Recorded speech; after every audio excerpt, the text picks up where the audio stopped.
खेसारी की बेटी कृति यादव आजकल पूरी तरह से डरी सहमी नजर आ रही हैं। जी हां, आज से एक खौमनारी जहां खेसारी लाल यादव भोजपुरी में दबंग स्टार के नाम से जाने जाते हैं, तो वहीं उनकी बेटी कृति यादव आजकल काफी ज्यादा डरी सहमी नजर आ रही हैं।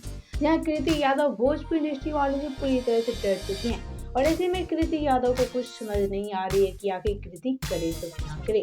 बात की जाए खेसारी के बारे में तो खेसारी लाल यादव भोजपुरी के दबंग स्टार है, ये तो सब कोई जानता है। और आए दिन खेसारी लाल भी भोजपुरी विवाद में पूरी तरह से घिरे रहते हैं और इसी में खेसारी लाल यादव लाइव आकर काफी ज्यादा परेशान भी होते नजर आते हैं।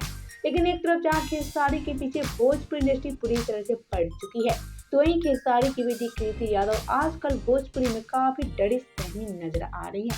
आपसे ये कहूँ यार, कृति यादव कहना है कि मुझे काफी ज्यादा डर सता रहा है, कहीं मेरे पापा के दुश्मनी के चलते मेरे साथ कुछ गलत नहीं हो जाए।